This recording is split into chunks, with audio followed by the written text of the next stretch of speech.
आप अपना भविष्य तो नहीं बदल सकते, लेकिन आप अपनी आदतें बदल सकते हो।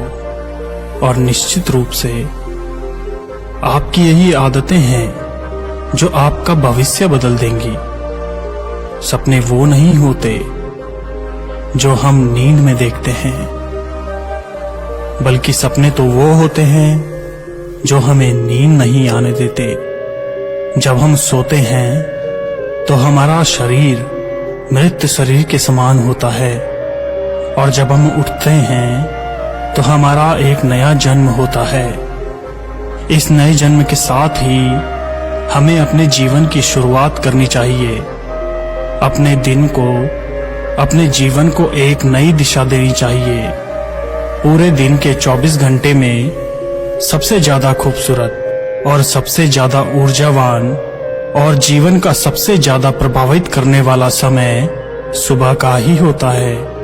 और सुबह के समय में जिन आदतों को आप अपने जीवन में अपना लेते हैं, वह आदतें आपके पूरे दिन को ही नहीं बल्कि आपकी पूरी जिंदगी को प्रभावित करती है और आपके लक्ष्यों पर सकारात्मक प्रभाव डालती है। आपकी सफलता और असफलता में सुबह की आदतों का महत्वपूर्ण योगदान होता है। आज मैं आपको सुबह की ऐसी आदतों के बारे में बताऊंगा जिसे अगर आपने अपने जीवन में अपना लिया तो आप अपने आप को और अपने आने वाले हर पल को, अपने पूरे जीवन को बदल कर रख सकते हो और अपने जीवन में सब कुछ हासिल कर सकते हो। आपकी अभी की आदतें ही आपके भविष्य का निर्माण करती है। एक बार की बात है, महात्मा गौतम बुद्ध अपने सभी शिष्यों को आश्रम में उपदेश दे रहे थे। वह शिष्यों को जीवन में अपनाई जाने वाली सुबह की आदतों के बारे में बता रहे थे। वे उनको बता रहे थे कि किस प्रकार की आदतें अपनाकर अपने हर दिन को और पूरे जीवन को बेहतर बना सकते हैं। फिर महात्मा बुद्ध अपने शिष्यों से कहते हैं कि हमें जल्दी यानी सूर्य की किरणों के साथ ही उठ जाना चाहिए।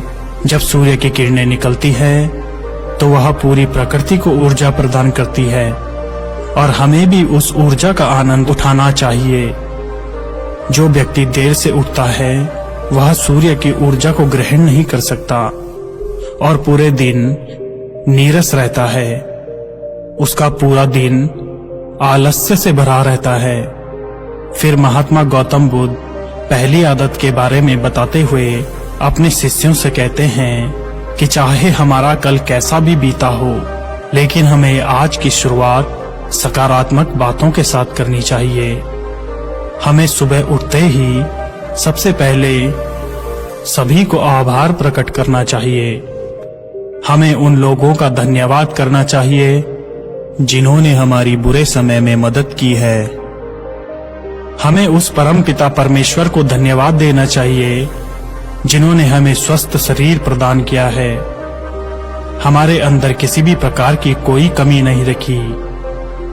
हम स्वयं चल सकते हैं, बोल सकते हैं, सुन सकते हैं, इस प्रकृति की सुंदरता को देख सकते हैं, चिड़ियों के चहचहाने की आवाजों को सुन सकते हैं, नदियों की बहने की आवाज को सुन सकते हैं।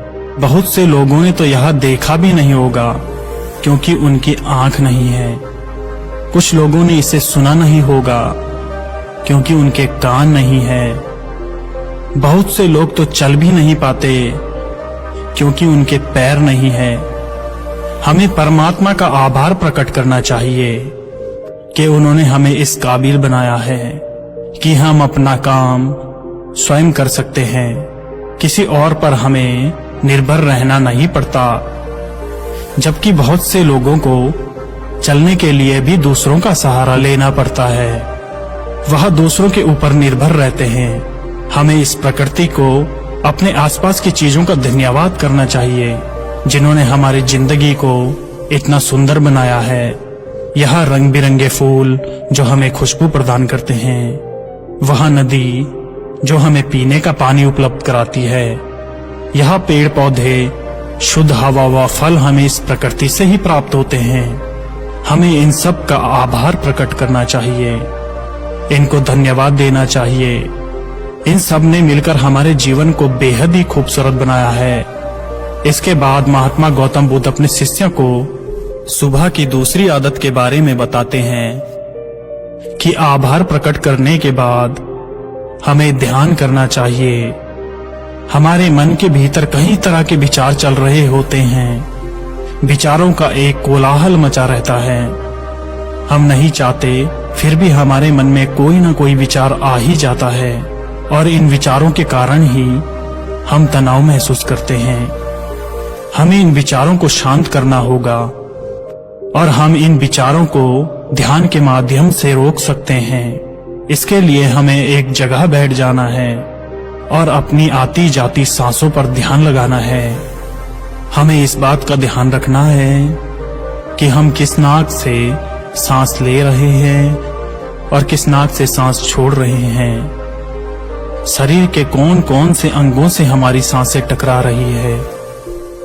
जब हम अपना पूरा ध्यान अपनी सांसों पर लगाएंगे तो हमारा मन एक जगह केंद्रित हो जाएगा और भटकना बंद कर देगा। और जब हमारा मन एक जगह केंद्रित हो जाता है तो हमारे मन को नई ऊर्जा प्रदान होती है और वही ऊर्जा हमारे दिन को उत्साह से भर देती है और एक खुशी प्रदान करती है। ध्यान करने से हमारा दिमाग स्वस्थ हो जाता है, हमारे मन के सारे विचार खत्म हो जाते हैं और दिन में हम जब भी कोई कार्य करने वाले होते हैं तो उसके लिए हमें निर्णय लेने में भी बड़ी आसानी होती है और हम सही स्पष्ट फैसले ले पाते हैं और अपने काम को पूरे लगन के साथ पूरा करते हैं। हमारा पूरा दिन तनाव मुक्त रहता है, जिससे हम अपने अंदर एक अजीब सी खुशबू का अनुभव करते हैं और हम पूरे दिन प्रसन्न रहते हैं। जो भी हमारे फालतू के विचार हैं, ध्यान करने से वह दूर हो जाते हैं। इसके बाद महात्मा गौतम बुद्ध सभी शिष्यों को तीसरी आदत के बारे में बताते हैं। आभार प्रकट करने के बाद और ध्यान करने के बाद तुम्हें व्यायाम करना चाहिए। हमारे शरीर के लिए जितना जरूरी भोजन और पानी है, उतनी ही जरूरी व्यायाम भी है। व्यायाम से हमारा शरीर स्वस्थ तंदुरुस्त रहता है और हमारा मन प्रसन्न रहता है। व्यायाम करने से हमारे शरीर के सभी अंग सुचारू रूप से कार्य करते हैं और हमें ऊर्जा प्रदान करते हैं, हमें कार्य करने की शक्ति प्रदान करते हैं, जिससे हम अपने हर कार्य को आसानी से पूरा कर पाते हैं और हमें थकान का अनुभव ही नहीं होता, जिससे हम बिना थके पूरे कार्य को जल्द से पूर्ण कर पाते हैं। व्यायाम करने से हमारा शरीर स्वस्थ और निरोगी रहता है। हमें किसी भी प्रकार का कोई रोग नहीं होता। हमारे पास चाहे कितनी भी धन दौलत हो या सुख सुविधा ही क्यों ना हो, अगर हमारा शरीर स्वस्थ नहीं होगा तो हम किसी भी सुख सुविधा का आनंद नहीं ले पाएंगे। अगर हमारा शरीर किसी भी रोग से ग्रस्त हो जाए तो फिर उसे यह धन दौलत भी ठीक नहीं कर पाती। स्वस्थ शरीर सुखी जीवन की निशानी है। जितना हम अपने शरीर को कष्ट देंगे, उतना ही हमारा शरीर हमें सुख प्रदान करेगा और जितना हम इस शरीर को आराम देंगे, उतना ही हमें यह कष्ट देगा। इसलिए हमें नियमित रूप से व्यायाम करना जरूरी है। व्यायाम करने से हम पूरे दिन प्रसन्न रहते हैं और अपनी सभी कार्यों को आसानी से पूरा कर पाते हैं। व्यायाम करने से हमें दीर्घायु प्राप्त होती है और हम लंबे समय तक युवा नजर आते हैं। जो लोग व्यायाम नहीं करते, वह समय से पहले ही वृद्ध नजर आने लगते हैं। इसके बाद गौतम बुद्ध अपने सभी शिष्यों को सुबह की चौथी आदत के बारे में बताते हैं। आभार व्यक्त करने के बाद, ध्यान करने के बाद और व्यायाम करने के बाद तुम्हें एक कागज और एक कलम उठानी है और उस कागज पर कलम से अपने पूरे दिन की दिनचर्या लिखनी है। अपने सभी कार्यों को लिखना है जो आप उस दिन करोगे, और उन सभी कार्यों का समय निर्धारित करें, जिससे आप एक निश्चित समय में अपने सभी कार्य को पूर्ण कर पाएंगे और आपका कोई भी कार्य छूटेगा नहीं। और एक बात का और ध्यान रखें, आप अपने उन कार्यों में एक ऐसा कार्य लिखें जिसमें तुम किसी व्यक्ति या पशु की निस्वार्थ भाव से सेवा करो, जैसे किसी गरीब को भोजन खिला दिया, किसी पशु को घास डाल दी या फिर उसे पानी पिला दिया। ऐसा करने से तुम्हें शांति प्राप्त होगी, और जब तुम्हारा पूरा दिन खत्म हो जाएगा तो तुम्हें एक अलग खुशी का अनुभव होगा। आज मैंने एक अच्छा कार्य किया है, आज मैंने किसी की निस्वार्थ भाव से मदद की है, आज का दिन मेरा बहुत ही अच्छा था, मेरा कोई भी कार्य नहीं छूटा, मैंने आज का दिन बहुत ही अच्छे से जिया है। फिर महात्मा गौतम बुद्ध अपने सभी शिष्यों को सुबह की 5वीं आदत के बारे में बताते हैं और कहते हैं कि आभार व्यक्त करने के बाद, ध्यान करने के बाद, व्यायाम करने के बाद, अपने विचारों को कागज पर लिखने के बाद तुम्हें कोई प्रेरणादायक ग्रंथ पढ़ना चाहिए। जब तुम उन प्रेरणादायक ग्रंथों को पढ़ते हो तो तुम्हें उन ग्रंथों से प्रेरणा मिलती है, कुछ नया सीखने को मिलता है, और वह सीख तुम्हें अपने जीवन में कहीं ना कहीं, कभी ना कभी काम अवश्य आएंगी। हमें रोज कुछ ना कुछ नया सीखने को मिलता है, और हमें रोज कुछ ना कुछ नया सीखना भी चाहिए। जब तुम यह प्रेरणादायक ग्रंथ पढ़ लो, उसके बाद तुम्हें अपने आप से बातें करनी चाहिए। दूसरों से तो हम हमेशा ही बातें करते हैं, लेकिन कभी अपने आप से बातें करने का मौका ही नहीं मिलता। इसलिए हमें अपने आप से बातें करनी चाहिए, क्योंकि आपको आपसे बेहतर कोई नहीं समझ सकता। इसलिए अपने आप पर ध्यान देना चाहिए, अपने आप से कहना चाहिए कि मैं कितना अच्छा हूँ, मैं बहुत ही खुश हूँ, मैं हर कार्य को कर सकता हूँ, कोई भी कार्य मेरे लिए असंभव नहीं है, मैं हर परेशानी से लड़ सकता हूँ, जो लक्ष्य निर्धारित किया है मैं उसे पाकर रहूंगा, चाहे कुछ भी हो जाए, मैं उसे हासिल करके रहूंगा, मैं किसी से नहीं डरता।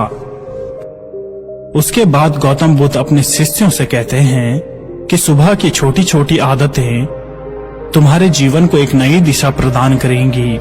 जब तुम इन आदतों के साथ अपने दिन की शुरुआत करोगे तो फिर तुम्हारा हर दिन बेहतर रहेगा और तुम हर दिन पूरे जीवन प्रसन्न रहोगे और खुश रहोगे। दोस्तों, यह छोटी छोटी दिखने वाली 5 आदतें हमारे जीवन पर सकारात्मक प्रभाव डालती हैं। इन आदतों को अपनाकर हम अपने हर दिन को खुशमय बना सकते हैं और अपने लक्ष्य को प्राप्त कर सकते हैं। तो दोस्तों, आपको यह कहानी कैसी लगी कमेंट बॉक्स में अपने विचार जरूर रखें, और यदि आप इस चैनल पर नए हैं तो चैनल को सब्सक्राइब जरूर करें।